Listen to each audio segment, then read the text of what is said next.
The air inside that canvas tent at Fort Bliss, Texas in July of 1945 was not air. It was something thicker, something you had to push through with each breath, heavy as motor oil tasting of dust and the sour tang of fierce sweat. The fabric walls trapped the heat like an oven, 106 degrees outside, and climbing, but inside it felt closer to hell. 12 Japanese women huddled together on the dirt floor. Their hands trembled despite the heat. Their eyes were wide, unblinking, waiting for the moment the propaganda had promised them. The moment when the American devils would reveal their true nature. They had been told what would happen, told with the certainty of gospel truth drilled into them by officers who believed every word. The Americans were monsters, blue-eyed demons who would violate them, torture them, murder them for sport. These women nurses and civilians pulled from the caves of Okinawa just weeks before they were not prisoners. They were already ghosts, already dead, just waiting for their bodies to catch up with the inevitable. But Master Sergeant Anthony DeMarco was not there to kill them. He was there to do something far more dangerous. He was there to save them. In the summer of 1945, this one American soldier had a success rate that military psychologists could not explain, could not replicate, could not even fully understand. 37% of the high-value enemy women he interrogated did not just cooperate. They converted. They became his weapons, his instruments, extensions of his will. They gave him intelligence that saved thousands of American lives. They betrayed their own commanders, their own comrades, their own souls, and they did it willingly, gratefully, with something that looked disturbingly like love. But the other 63%, they simply disappeared. No records, no transfers, no official accounting. Just gone, swallowed by the chaos of war, by the machinery of military bureaucracy, by the convenient amnesia that follows every conflict. The failures, the ones who would not pay his price, the ones he could not satisfy. That word, satisfy, it appeared in every report, every classified memo, every whispered conversation in the G2 intelligence tent. Master Sergeant DeMarco has a unique ability to satisfy female captives. 37% satisfaction rate. Authorization granted for expanded operations. But what did it mean? What was he satisfying?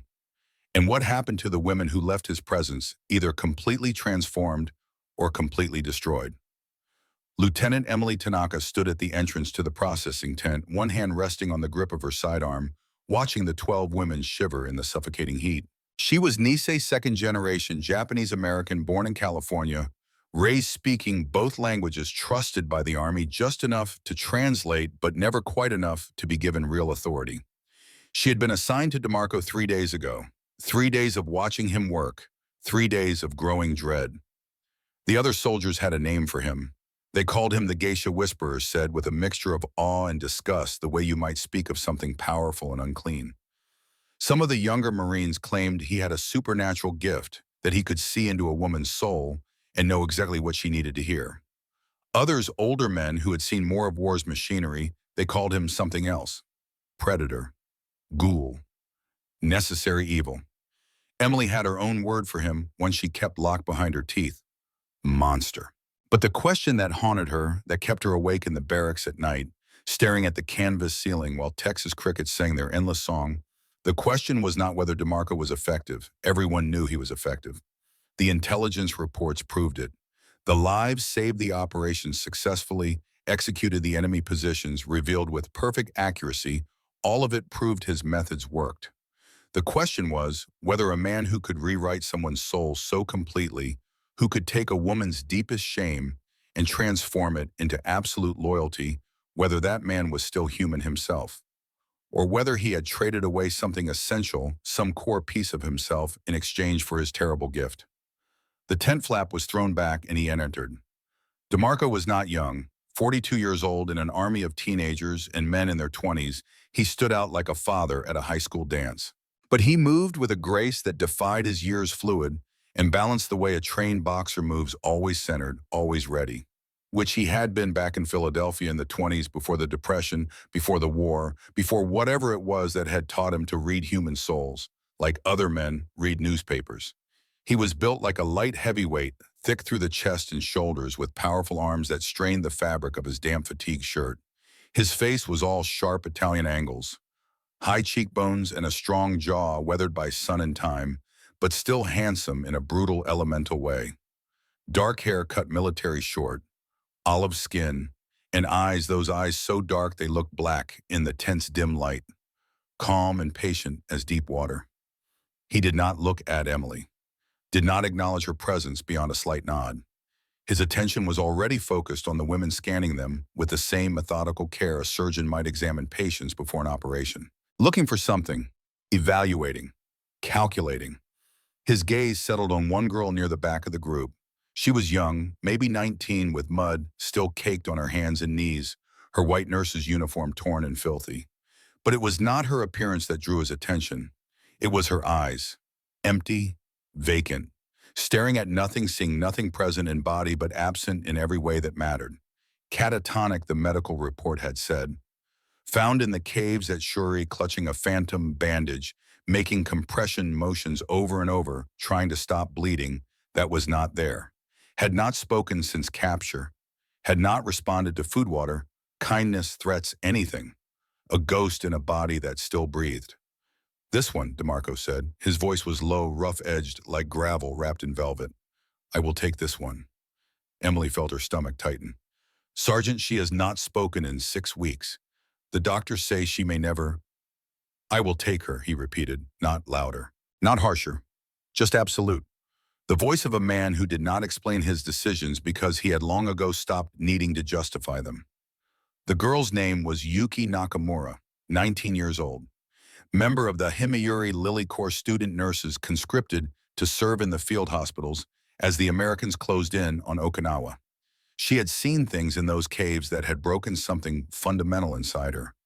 Something that 6 weeks of standard processing of kind words and medical care and patient interrogation had not even begun to touch. But DeMarco looked at her and saw not a broken girl. He saw potential.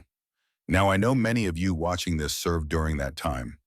Or your fathers did, your uncles, the men who came back from the Pacific with that distant look in their eyes, the ones who would not talk about what they had seen, what they had done, what had been done to them.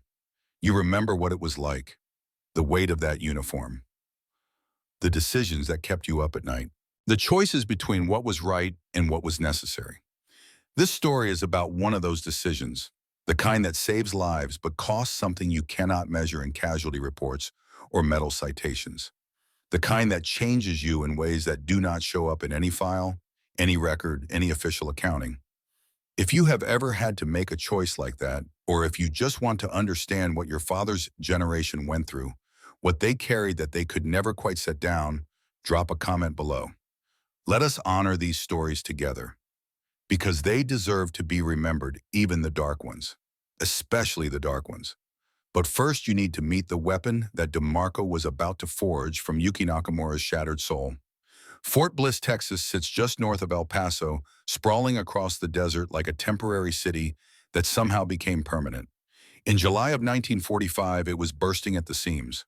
The war in Europe had ended 2 months earlier. Germany had surrendered. Hitler was dead, but the Pacific, that was a different kind of hell, and everyone knew it. The Battle of Okinawa had just concluded after 82 days of the bloodiest, most brutal fighting in the Pacific theater. 82,000 Japanese soldiers dead, 12,000 Americans, 150,000 Okinawan civilians caught in the middle, used as shields, forced into caves, taught that surrender meant torture and death at the hands of the American monsters. And now the planners were looking at the Japanese mainland, at Operation Downfall, at the invasion that would make Okinawa look like a training exercise. The projections were staggering. Hundreds of thousands of American casualties, millions of Japanese military and civilian dead. The kind of numbers that stopped conversations, that made even the hardest generals look away.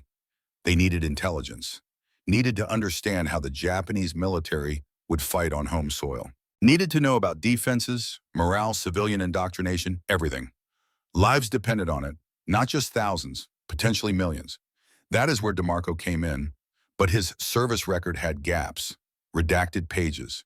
A transfer in 1943 from something called the Domestic Operations Unit, A department that did not officially exist, that had no public documentation, that other intelligence officers spoke about in whispers if they spoke about it at all. What had he done before the war? What civilian profession had taught him to see into people's souls and know exactly what they needed to believe about themselves?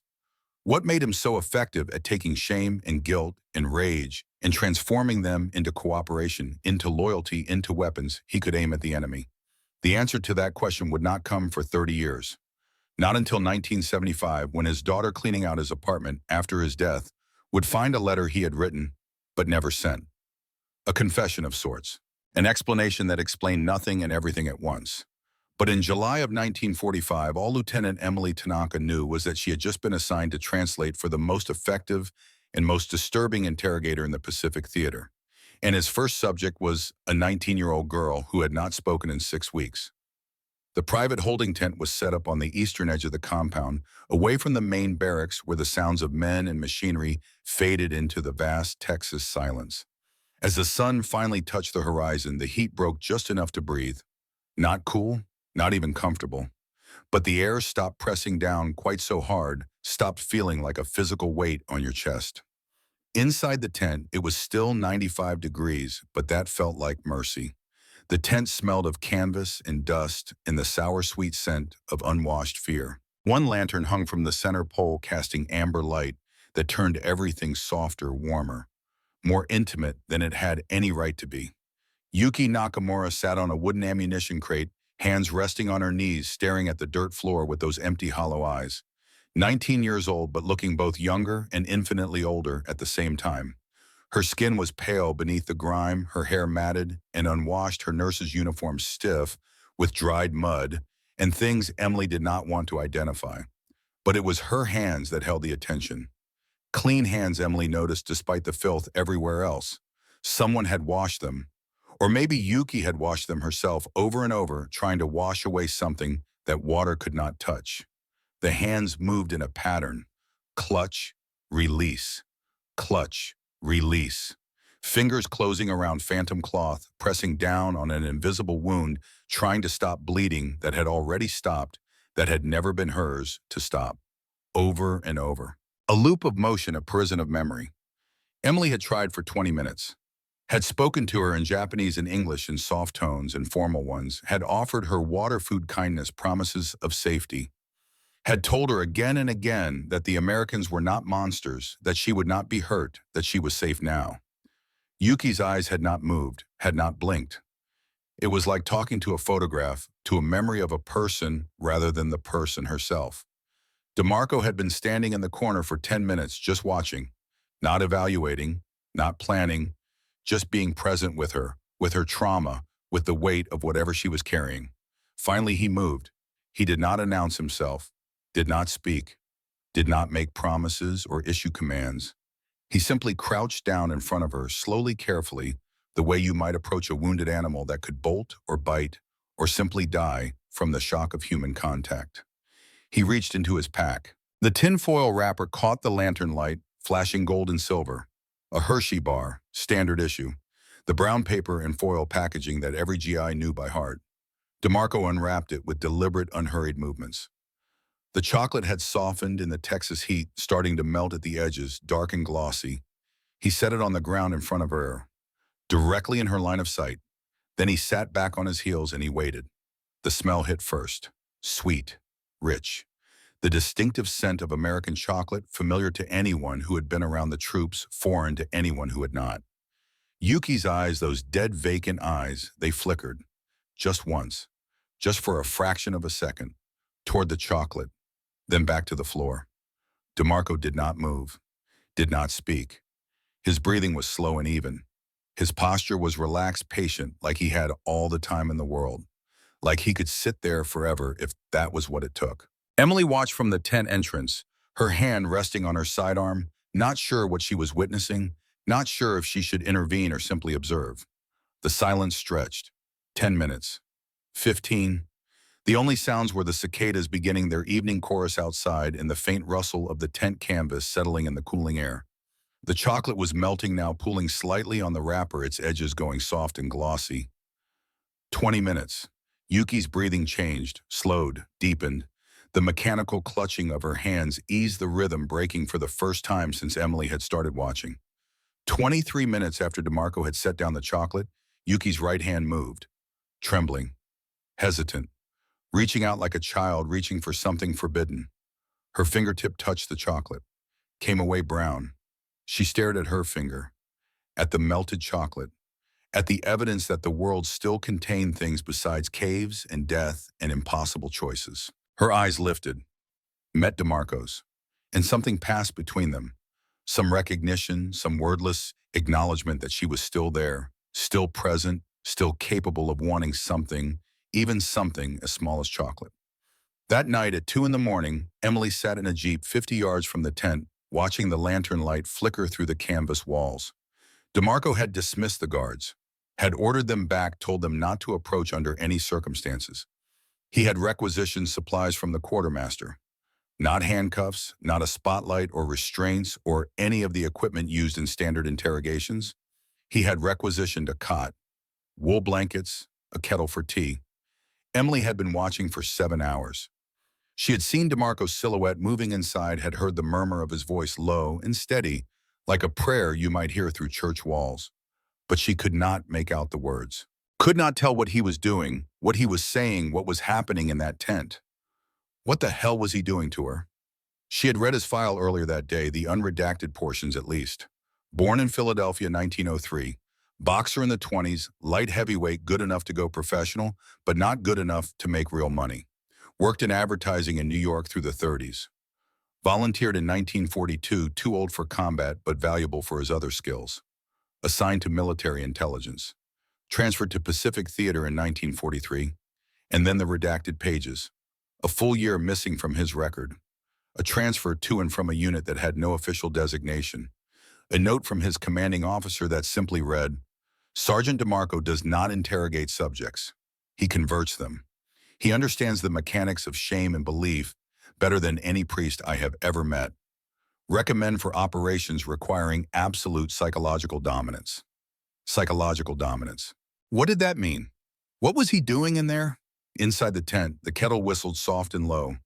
DeMarco poured 2 cups of hot tea, the sugar dissolving with a faint crystalline sound that Yuki could hear even through her haze. Steam rose, carrying that familiar bittersweet smell curling in the lantern light. He slid 1 cup across the wooden floor to Yuki. She was wrapped in one of the wool blankets now, despite the heat still trembling, but less violently than before. Your hands, DeMarco said, not in Japanese. In English, simple, slow English, each word clear and separate. They are shaking. It is the shock. Yuki stared at the cup, at the steam, at this man who had not hurt her, who had not even touched her, who had simply sat with her and waited and offered her chocolate and now tea. I knew a girl once, DeMarco said, his voice even lower now, almost intimate. He was staring into his own tea, not at her, giving her space to listen without the pressure of eye contact. In Philadelphia, she worked at a diner on Market Street, red vinyl booths, coffee that could strip paint off walls. Her name was Margaret. He paused. Let the name hang in the air. Let Yuki's mind fill in the details. Imagine this girl, this Margaret, this person from a world so far removed from caves and war that she might as well have been from another planet. She saw her brother get hit by a streetcar, number 23 line, running late on a Tuesday morning. He was crossing against the light, late for work, not paying attention. Another pause, longer this time. The metal wheels, the wet tracks, he did not stand a chance. Yuki's breath caught. The first voluntary response since the chocolate. Her eyes were still on the tea, but her breathing had changed, had become conscious, deliberate, no longer the mechanical rhythm of someone who had forgotten how to be present. Margaret did not speak for a week afterward, DeMarco continued, just like you. People thought she was in shock, thought she would snap out of it. But it was not shock, it was something deeper. He looked up now. His dark eyes found hers across the small space. It was guilt. The word landed like a stone in still water. She thought it was her fault. Thought because she had been angry at him that morning, because they had fought about something stupid. Something she could not even remember later. She thought she had willed it. Thought her anger had somehow caused the accident. Thought she was a monster for being angry, for having that final fight, for not saying "I love you" before he walked out the door. A tear formed at the corner of Yuki's eye, clean and bright, cutting a path through the grime on her cheek. But she was not a monster. DeMarco said, his voice dropping to almost a whisper, to something so quiet she had to lean forward to hear it. And neither are you. Over the next 4 hours, as the Texas night deepened and cooled, as the moon rose over the compound, and the guards changed shifts in the distance, Yuki Nakamura began to speak. Her voice was rough at first, rusty from weeks of silence. She spoke in Japanese haltingly, with long pauses where the words seemed to fail her. But DeMarco waited through every pause, every silence, patient as stone, present and attentive in a way that demanded nothing but offered everything. She told him about the cave, about the field hospital in the tunnels beneath Shuri Castle, about the wounded soldiers lying in the dark, about the smell of gangrene and the sound of men dying slowly because there was no morphine left. No anesthetic, nothing but prayers and promises of honor. She told him about her friend Sumiko, about the grenade that had taken Sumiko's leg, about the officers who had gathered all the nurses and given them grenades of their own, told them the Americans were coming, told them what would happen, told them that death with honor was better than surrender. She told him about Sumiko crying, begging, unable to pull the pin because she was too weak, too scared, because even knowing what was coming, she still wanted to live, still clung to that basic animal need to survive. And then she told him what she had done. The morphine. All of it. The last vials that Major Udo had been hoarding. She had stolen them, had injected them into Sumiko's arm, had watched her friend's eyes go wide and then soft and then empty, had killed her, had committed murder dressed up as mercy because that was the only choice the officers had left her. When she finished, she collapsed forward, her body racked with sobs that seemed to tear her apart from the inside, great heaving gasps that were more scream than cry. DeMarco did not move for a full minute. He let her empty herself of it, let the poison drain, let the secret that had been killing her finally escape into air, where it could dissipate and lose some of its power. Then he crouched in front of her, just as he had with the chocolate hours before. "No," he said, his voice firm, absolute, allowing no argument. "You were a friend." Yuki looked up, her face a mess of tears and mud and snot and pain. "I killed." "You listened," DeMarco corrected her, his gaze unwavering, pinning her with those dark, calm eyes. "Your soldiers, your commanders, they wanted you to die for an idea, for their honor, for the glory of the empire. But your friend Sumiko, she did not care about honor. She just wanted the pain to stop. She was afraid. You were both afraid." He held out his hand, palm up, in the space between them. Not touching her, not reaching for her, just offering. "They made you a killer, but you chose to be merciful. You gave her peace. That was not a soldier's act. That was not even a nurse's act. That was a friend's act. That was a woman's act. That was love." He was reframing her entire world. He was taking her deepest, darkest secret, the act of murder that had shattered her mind and left her catatonic, and he was transforming it, not erasing it, not denying it, but changing what it meant, changing what she was allowed to believe about herself. He was giving her absolution. And in that absolution, he was satisfying the desperate, unspoken need to be seen not as a monster, but as a human being who had made an impossible choice in an impossible situation. This was his method. This was the 37%, not seduction, not torture, not even manipulation in the traditional sense. It was a dark kind of baptism, a psychological surgery performed without anesthesia, cutting away the infected belief and replacing it with something she could live with. At 6 in the morning, when Emily finally gathered the courage to enter the tent, her hand on her sidearm, expecting the worst, preparing to find God knows what, she stopped cold in the entrance. Yuki was asleep on the cot, tucked carefully into the blankets, her face turned toward the morning light filtering through the canvas. Her expression was calm, peaceful. The vacant, hollow look that had defined her for 6 weeks was simply gone. She looked like what she was, a 19-year-old girl, sleeping, dreaming, resting. When she woke and saw Emily standing there, she sat up slowly. She looked directly at Emily, made eye contact, truly saw her for the first time. "Ohayo gozaimasu," she said, her voice soft but clear. "Good morning." Emily stood there speechless. DeMarco had done in one night what 6 weeks of standard interrogation of medical care of patient kindness had not even begun to accomplish. He had brought her back, had reached into whatever dark place she had retreated to and pulled her back into the world. Or had he? That was the question Emily could not shake as she watched Yuki smile, small and uncertain but real. Had DeMarco saved this girl? Or had he simply rebuilt her into something he could use? Had he healed her trauma? Or had he just redirected it, channeled it, turned it into a weapon he could aim at the enemy? The answer would come 2 days later when Yuki Nakamura sat in a standard G2 intelligence briefing and proceeded to give them everything. The G2 intelligence office was a Quonset hut set back from the main compound, corrugated metal baking in the afternoon sun, the interior dim and stifling, despite 2 electric fans that did little more than push hot air in lazy circles. Maps covered every wall, pins and string, marking positions, movements, objectives that would never be made public, that would be classified for decades. Lieutenant Emily Tanaka sat in the corner, notepad in hand, watching Yuki Nakamura sip tea with steady hands.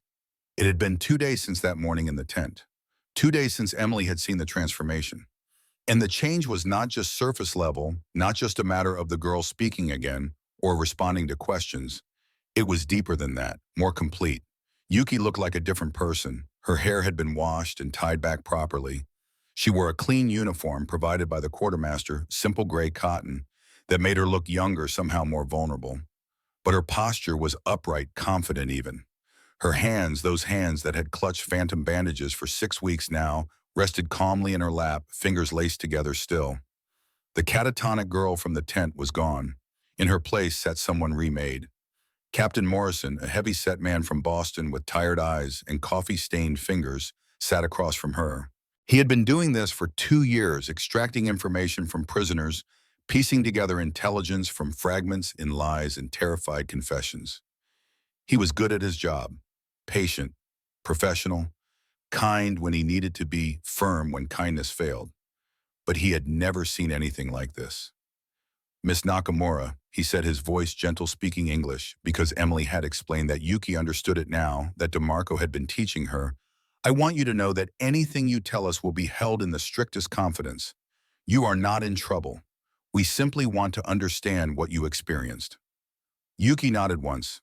Her face was calm, almost serene.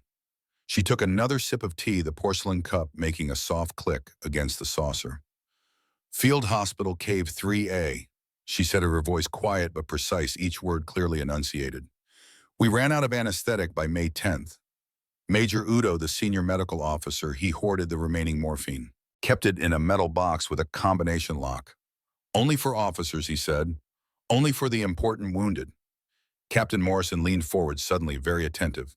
"Do you remember where he kept this box?" "His quarters, behind a loose stone in the wall, 3rd row from the floor, 4 stones from the left corner. The combination was 472, his daughter's birthday. April 7th, 2nd year of Showa." Emily felt something cold settle in her stomach. "The cave system." Yuki continued, her tone almost conversational, as if she were describing a recipe or giving directions to a store. "It connected to 17 other tunnels. The main command bunker for the 89th Regiment was in Cave 7B, accessible through a shaft that required climbing gear. But there was a ventilation system. Natural limestone formations created airflow from the surface. The main intake was here." She reached across the desk and tapped the map with one delicate finger, indicating a spot on the detailed topographical survey of Shuri Castle defenses. They used it to clear smoke from cooking fires, but it was large enough for a man to enter if he knew where to look. For the next hour, Yuki proceeded to detail the complete structure of the Japanese 32nd Army's medical operations in the Shuri Defensive Network. She gave them names. 17 officers, including 3 who had privately expressed defeatism, who had told the nurses in quiet moments that the war was lost, that continuing was madness. She described the exact layout of supply caches hidden in caves the American forces had not yet discovered.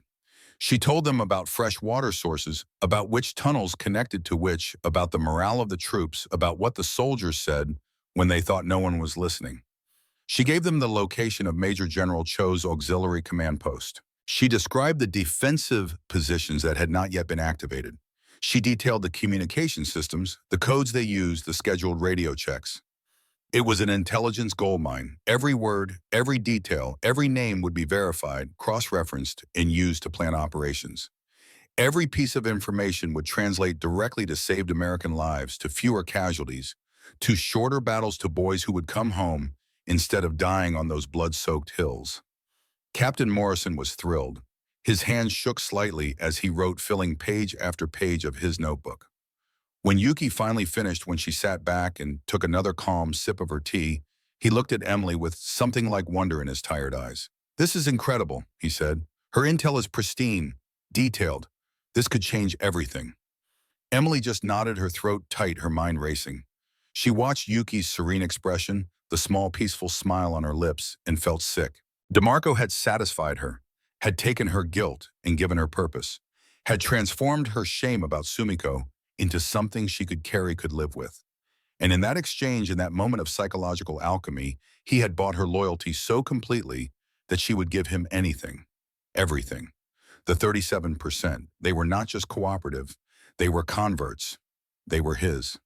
5 days later, Emily stood in the tactical operations tent, canvas walls vibrating from the constant rolling thunder of artillery in the distance. The final preparations for the assault on the remaining Shuri defenses were underway.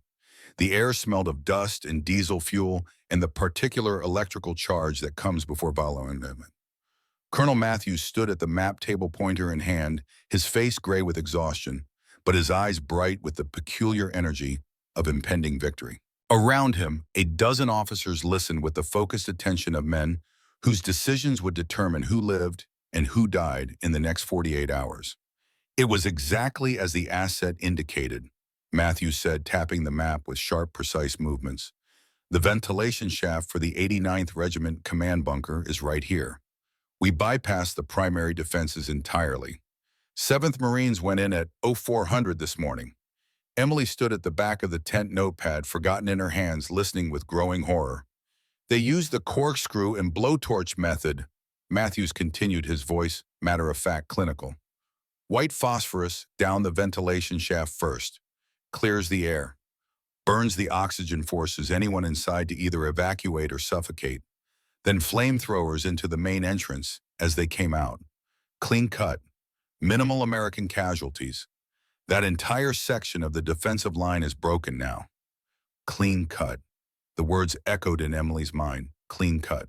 As if burning people alive in underground chambers was clean. As if the screaming, the smell of burning flesh, the men who tried to flee only to meet flamethrowers at the exits, as if any of that was clean.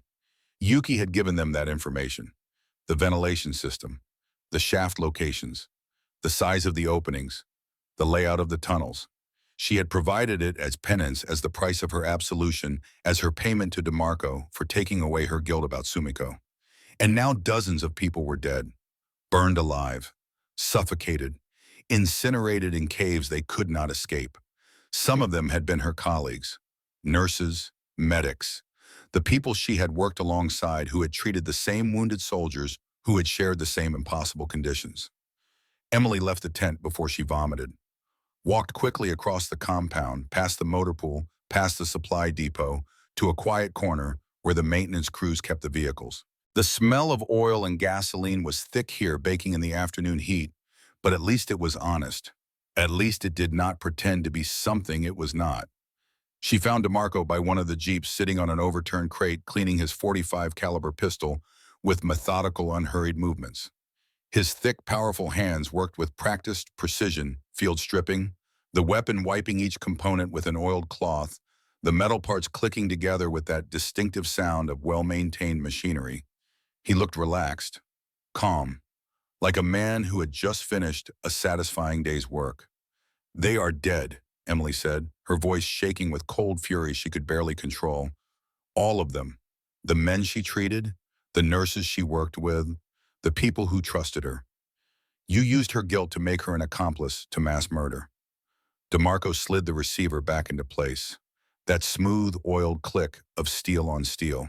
He did not look up immediately, just continued his work, checking the magazine, testing the action. "She gave me information," he said finally, his voice flat, emotionless. "You translated it.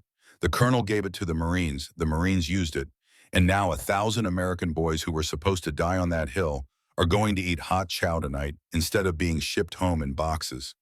He set the pistol down carefully and looked at her, those dark, calm eyes showing nothing. No guilt, no doubt, no humanity she could appeal to. You tell me which part of that chain is wrong. She trusted you. Emily shot back, her hands clenched into fists at her sides. She opened up to you. She gave you her deepest shame, her worst secret, and you turned it into this. You made her a weapon. DeMarco stood up slowly, his 42-year-old frame unfolding with that boxer's grace. He was not particularly tall, maybe 5'10", but he seemed to fill the space to dominate it through sheer presence. I saved her, he said, his voice still calm, still absolute. I took her sin, and I turned it into something useful. That is the only valuable thing a sin is in a war zone, Lieutenant. Something to be used. He picked up the pistol, slid it into his holster. She is satisfied, she is free, her conscience is clean, she can live with what she did to Sumiko now because she has balanced the scales. She has saved American lives, she has purpose, she has meaning. He paused, let it sink in, and ours is irrelevant.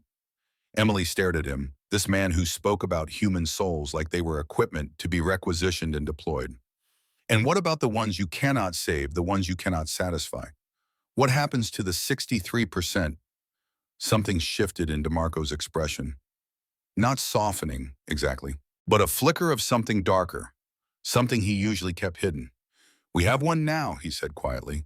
Korean comfort woman, transferred up from the Pacific last week. She is resistant.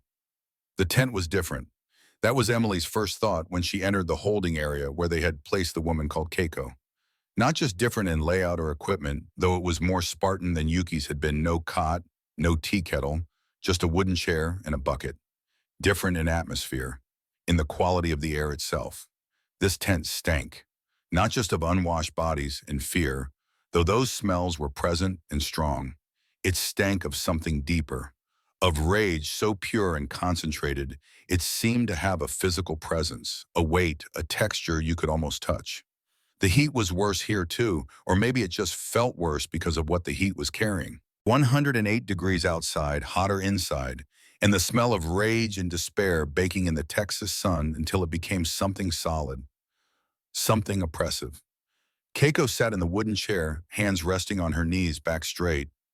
She was in her late 20s, but her eyes looked ancient, burned hollow by something that had consumed everything soft, everything vulnerable, leaving only the hard, glittering core of absolute hatred. She was not trembling like Yuki had been. She was not catatonic or broken in any conventional sense.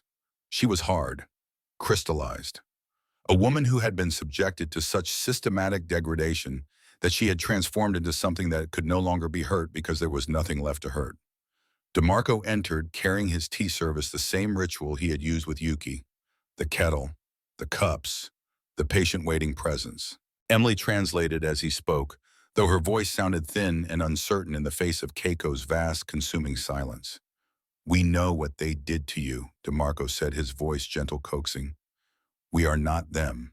We can help. We want the men who ran the comfort station, the officers, their names. We will stop them. For a long moment, Keiko did not respond, did not even seem to hear. Then slowly her lips moved. A low, guttural sound emerged. Laughter, but without any humor, without any humanity. The sound of something dead trying to remember what amusement felt like. She spoke in harsh, broken Japanese, the words coming out like gravel. Emily translated, though the words felt wrong and her mouth contaminated somehow. Help me, you man. You are all the same. The Nihonjin, they took my body, took it again and again until there was nothing left to take. You want my hate, you want my rage, but that is all I have left. It is mine. You cannot have it. DeMarco shifted his approach. Emily had seen him do this with other subjects, modulating his tone, his posture, his entire energy to match what the situation required.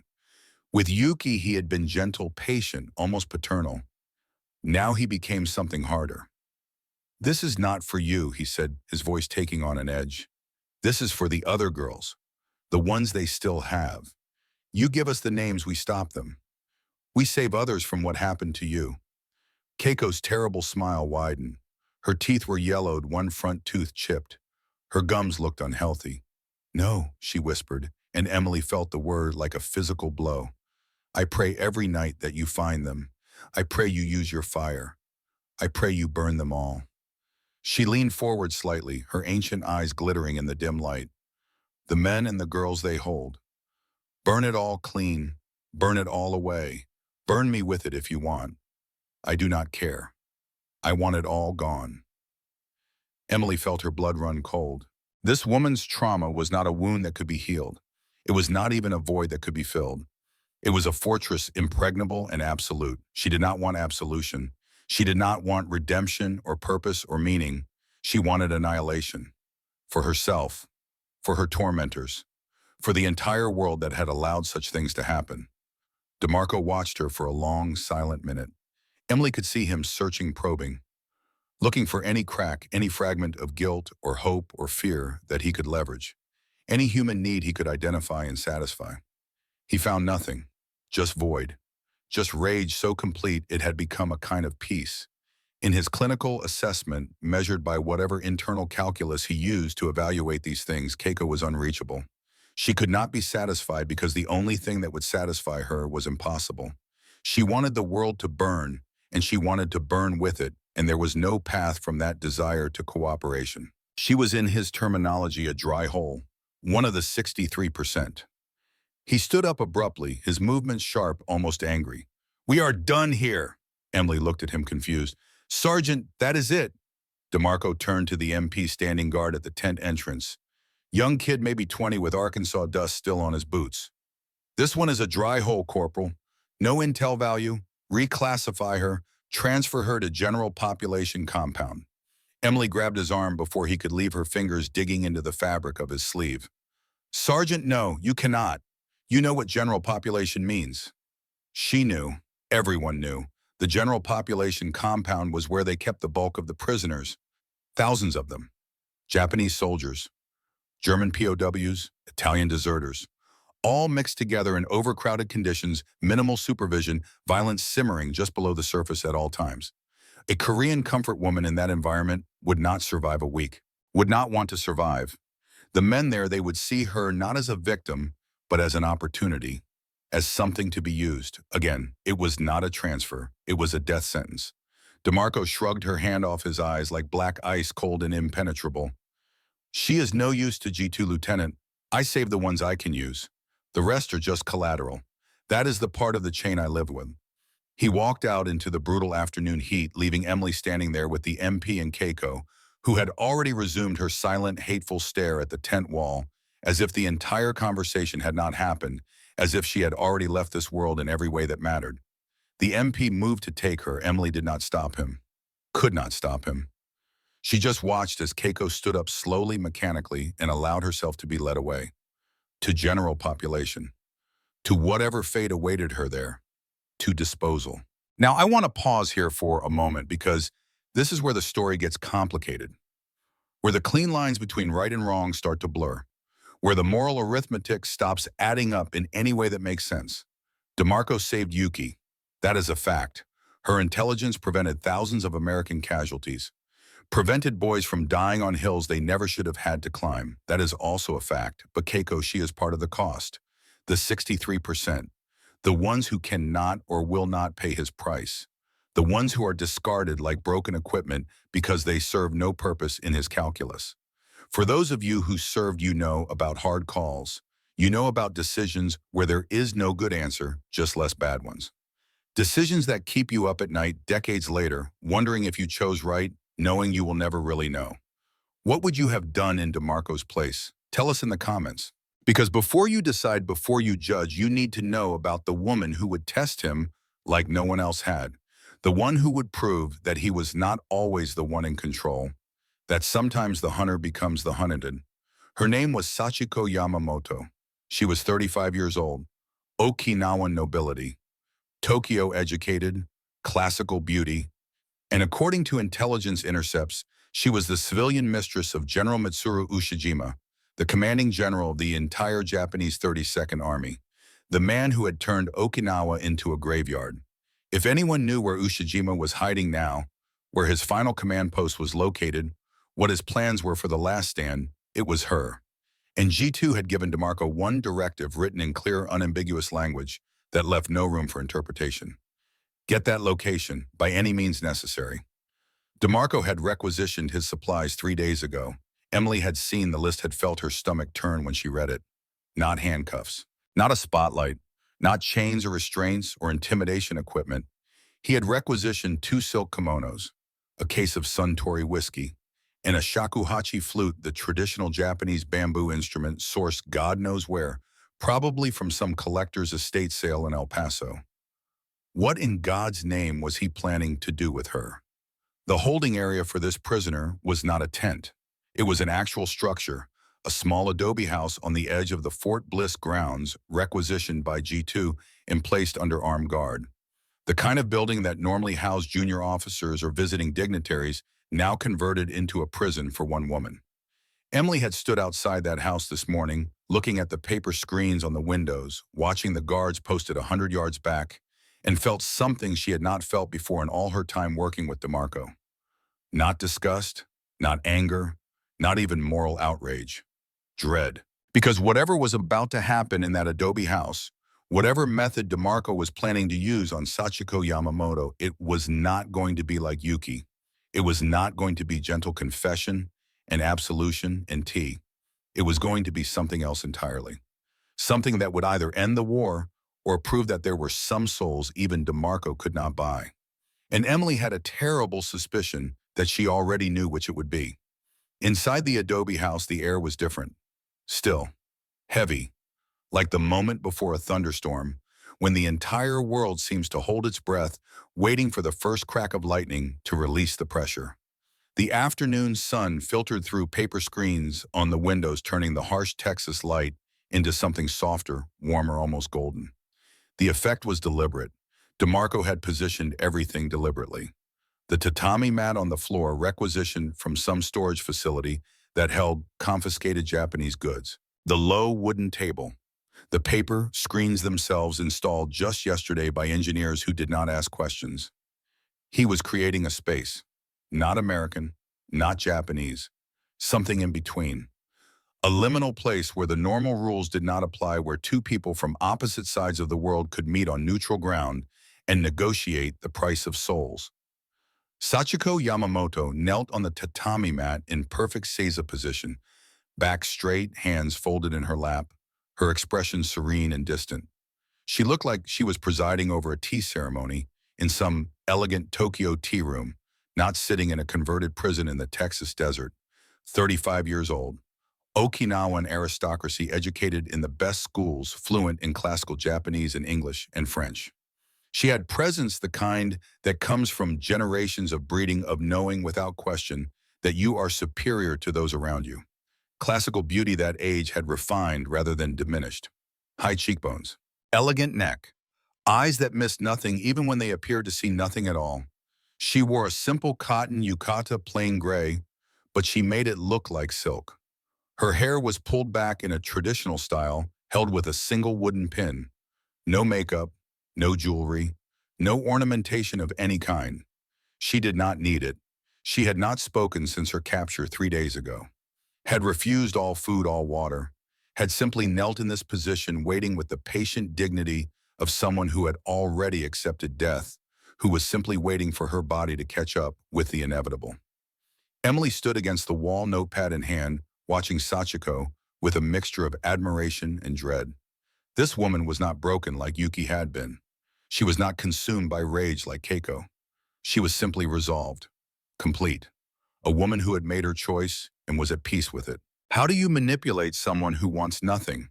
How do you bargain with someone who has already surrendered everything that matters? The door opened and DeMarco entered.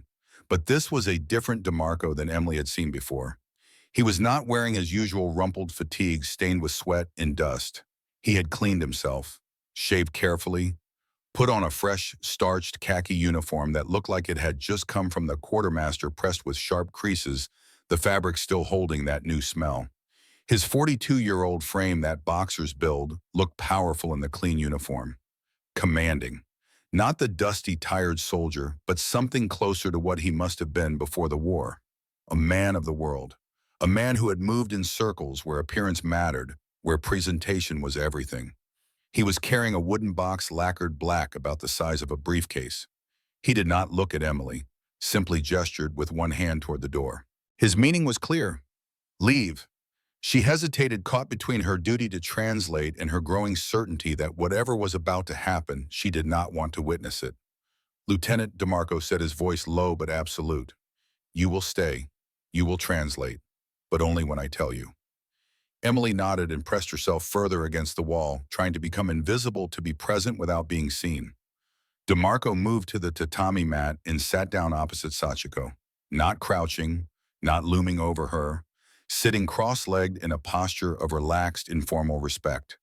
The kind of sitting that suggested comfort, familiarity, a willingness to be on the same level. For a long moment, neither of them moved. They simply looked at each other across the small space, two people from different worlds evaluating, calculating, beginning a game whose rules had not yet been established. DeMarco opened the wooden box with slow, deliberate movements. The hinges made a soft creaking sound. Inside, nested in white silk padding, was a bottle of amber liquid that caught the filtered sunlight and turned it into gold. Suntory whiskey, single malt, 12 years old, a prize of war taken from some officer's personal collection, worth more than a month's salary to the man who had owned it. DeMarco poured 2 small cups with steady hands. The liquid made a smooth, expensive sound as it left the bottle. That particular gurgle of good whiskey being poured slowly.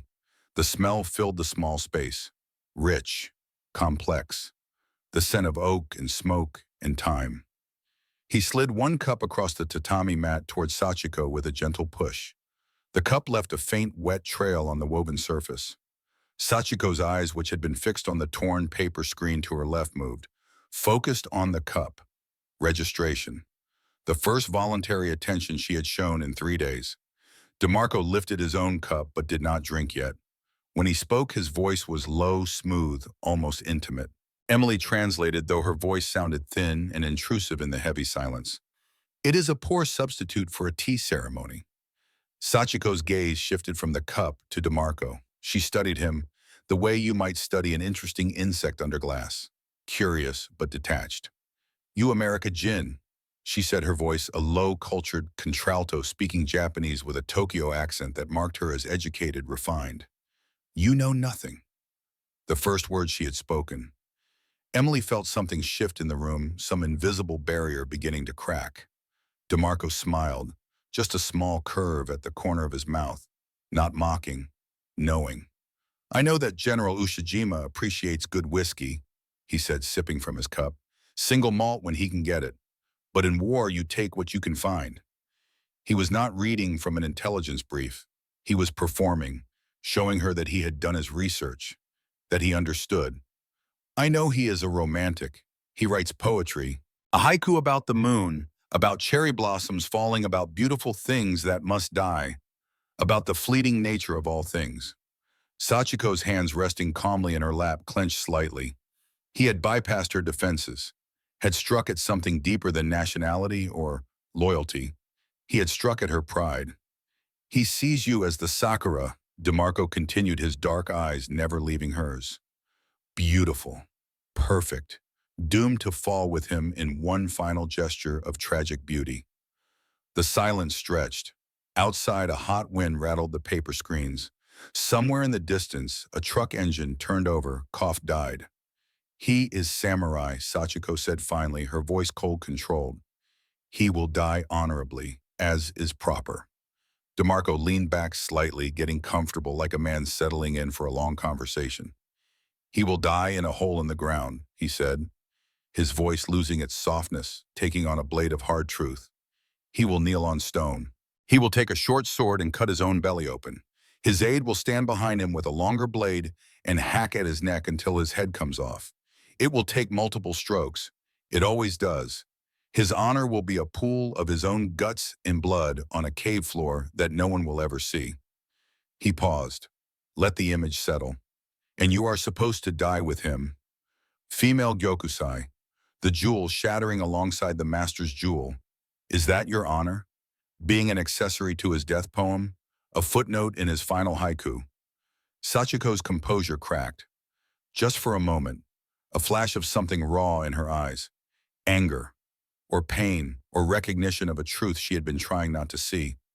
"And you, Sergeant," she shot back, her Japanese sharp and fast. "What is your honor?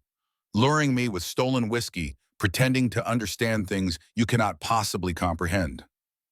DeMarco set down his cup, leaned forward. His athletic frame radiated confident energy, not threatening, something else, magnetic, compelling. "My honor," he said slowly, clearly, "is winning. My honor is my daughter back in Philadelphia, who I plan to see again when this is over. My honor is living, is waking up tomorrow and the day after that and building something instead of destroying it all in one dramatic gesture." His voice dropped lower, more intimate. "General Ushijima writes you poems about death, about the beauty of things ending. I am offering you a poem about tomorrow, about next week, about next year, about all the tomorrows you could have if you choose to take them." This was it, the seduction. Not of the body, though that element was there unspoken, but present in the way he looked at her in the intimate space they occupied. But primarily it was a seduction of the will to live. The 42-year-old man of the world, confident and vital, offering her something the 60-year-old general in his cave could never offer. A future. Sachiko lifted her cup for the first time, brought it to her lips, drank. The whiskey went down smooth, and she did not flinch, did not cough. She drank like someone accustomed to good liquor, to the finer things that war had made scarce. "You think you understand," she said quietly. "You think because you have read his poetry, because you know he drinks whiskey and writes about cherry blossoms, you think you understand what binds me to him." "I understand enough," DeMarco said. "I understand that he has asked you to die for an idea, for Bushido, for some abstract concept of honor that requires your death to validate his. I understand that you are a person, not a symbol, that you have your own life, your own worth independent of his story." "And what would you have me do, Sergeant?" Sachiko asked, and there was something dangerous in her voice now, something sharp. "Betray him. Give you his location so you can burn him out of his cave like an animal. Let him die without dignity, without anyone to witness his final act." "I would have you live," DeMarco said simply. "I would have you be the one who survives to tell the story, to write his epitaph, to ensure that his sacrifice, if that is what he chooses, means something beyond just his own death." He refilled both their cups. "Right now, if you die with him, you are just another casualty, another name on a list. But if you live, if you survive, you become the witness, the keeper of his memory, the one who can tell the world what kind of man he was, what he believed, why he made the choices he made." DeMarco was offering her something Ushijima could not. Not just life, but legacy. Not just survival, but purpose. The chance to be more than a beautiful accessory to someone else's noble death. He was offering her the starring role in her own story. Emily watched this unfold with growing horror. She could see it working, could see Sachiko's resistance beginning to erode, not because DeMarco was forcing her, but because he was offering her something she had not known she wanted. The chance to matter, to be seen, to be more than a footnote. At midnight, DeMarco sent Emily away. "Lieutenant," he said, not looking at her, his attention still focused entirely on Sachiko. "Lady Yamamoto and I need to discuss the terms of her surrender. Privately." His eyes, when he said it, were dark and tense, focused on Sachiko with a concentration that excluded everything else. The air in the room had changed over the past hours, had become charged with something Emily did not want to name. She left without arguing, walked out into the cooling Texas night, the temperature finally dropping below 90, and got into a Jeep parked 100 yards from the adobe house. The guards had been pulled back on DeMarco's orders. No one was to approach. No one was to interrupt. Emily sat there watching the lantern light flicker through the paper screens and wrote in her field diary with shaking hands. July 25th, 1945, 2300 hours. He is a monster. But my God, he is an artist. She had watched him for hours before he sent her away. Had seen him bring out the shakuhachi flute from his wooden box, had watched Sachiko's face when she saw it, that flicker of surprise and something deeper, recognition. longing. "I cannot play," DeMarco had admitted with disarming honesty. "But I thought perhaps you could. Would you play something, a song for a dying world?" And Sachiko had taken the flute, had brought it to her lips, had played something so mournful, so achingly beautiful, that Emily had felt tears on her own cheeks. The notes were like water over stones, like wind through empty houses, like memory itself given voice. When the music stopped, DeMarco had begun to talk about Tokyo before the war, about theaters and poetry readings, and the cafes where intellectuals gathered to debate philosophy, about art and beauty, and the life Sachiko had lost when she chose to stay with Ushijima, when she chose loyalty over safety. He was not interrogating her. He was conversing with her, treating her not as a prisoner or an intelligence asset, but as an equal, as someone worth knowing for her own sake. He was dismantling her loyalty piece by piece by showing her that he, DeMarco, was the only person in the world who saw her as more than a symbol, who saw her as Sachiko, individual and valuable and worthy of a future. Now at 3 in the morning, Danny and Emily sat in the Jeep and looked at the adobe house. The lantern was still burning. She could see two silhouettes through the paper screens, close together, talking or not talking, she could not tell. It had been 5 hours. What was happening in there? He was not a confessor tonight. He was something else. Something that made Emily's skin crawl even as she understood its terrible effectiveness. He was offering Sachiko the one thing Ushijima could not give her. A night of life before the end. A moment of being seen, being valued, being treated as a woman, rather than as an extension of someone else's honor. He was satisfying her loneliness, her despair, her terror of meaningless death. He was satisfying her in a way that would bind her to him body and soul. The 37%. It was not about intelligence. It was about conversion, about taking someone's deepest need and filling it so completely that they would give you anything in return. Emily thought about Yuki's serene smile, about the intelligence that had led to men burning in caves, about the terrible mathematics of satisfaction and betrayal. And she wondered what Sachiko would give DeMarco when the sun rose. The Texas sun rose pale yellow through morning mist, the desert air cool for maybe another hour before the heat would return with its usual brutality. The cicadas had not started yet. Just birds and the distant sound of reveille from the main barracks and the low idle of truck engines warming up. The adobe door slid open with a soft scrape of wood on wood. Master Sergeant Tony DeMarco emerged. He looked tired, more than tired, drained. The 42 years showing heavy now, like he had aged a decade overnight. Dark circles under his eyes, stubble on his jaw despite the careful shave yesterday.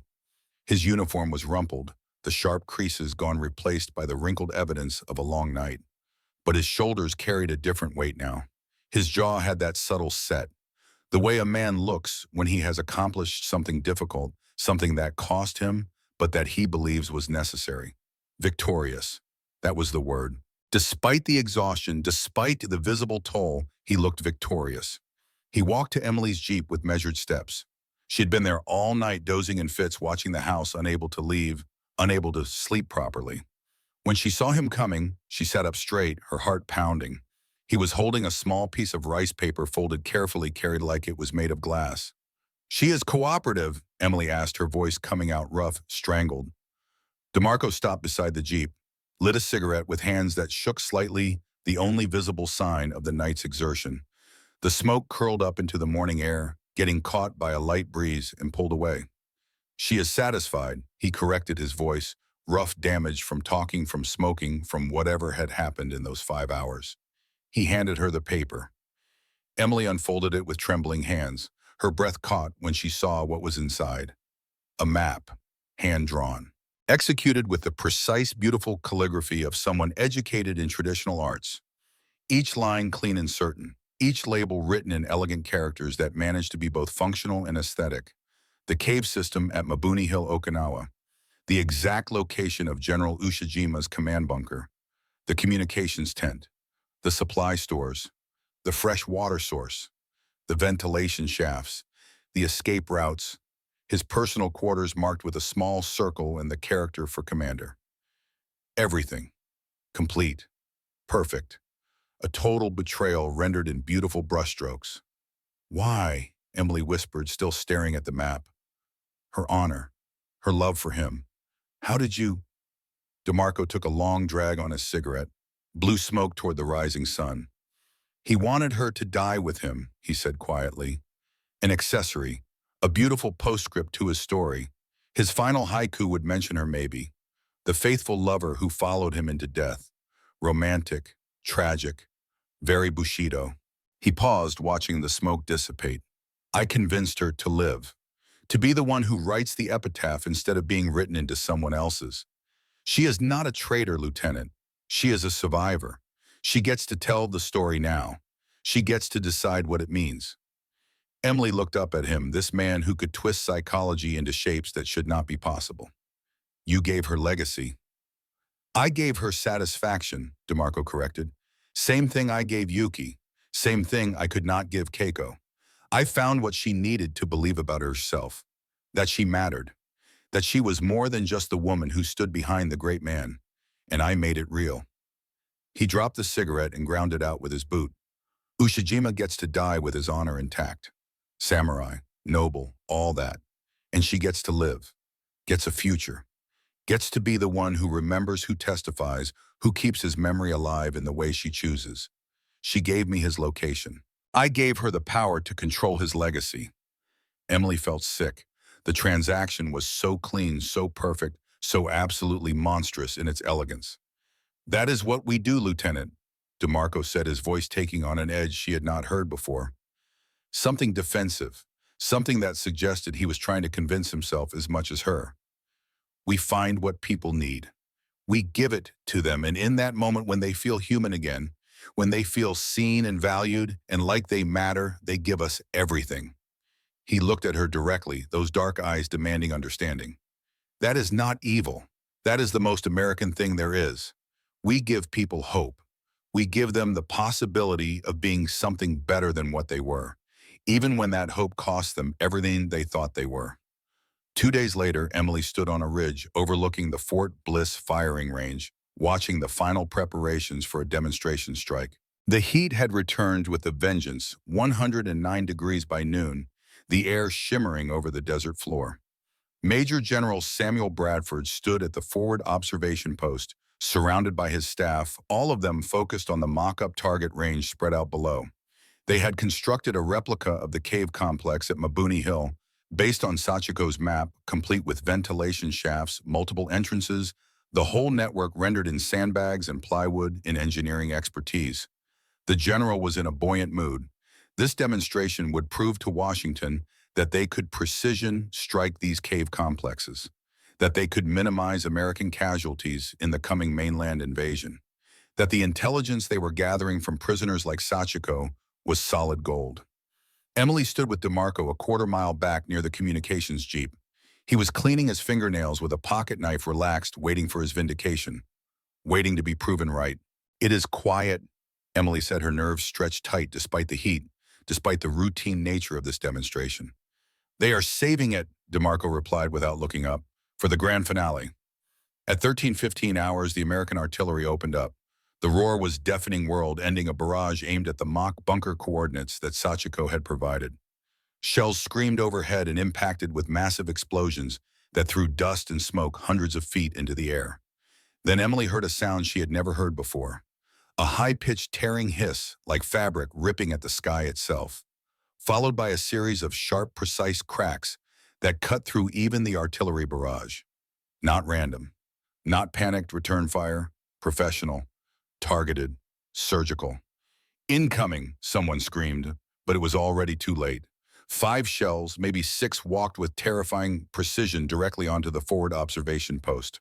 The explosions were sharp and violent, orange and black plumes that seemed to erupt from the earth itself. Emily was thrown to the ground by the concussion. The air was punched from her lungs. Her ears rang with a high-pitched whine that drowned out everything else. She tasted copper and dust. When the smoke began to clear, she heard screaming. The radio crackled to life, the operator's voice breaking with panic. Medic! Get medic, it is. The General Bradford is down. He is hit.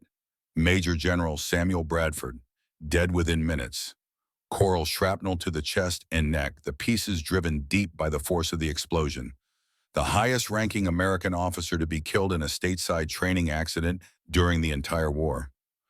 Except it was not an accident. Emily looked at DeMarco, her face ashen, her blood turning to ice in her veins despite the desert heat. They knew, she whispered. They knew where he would be. DeMarco was no longer the calm, confident predator. His face had gone pale beneath his tan. His dark eyes were wide, staring at the rice paper map still clutched in his hand. Sachiko's map.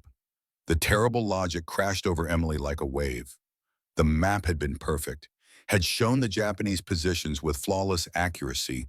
Every detail had been correct, but it had also by its very nature dictated where the American observation post would be.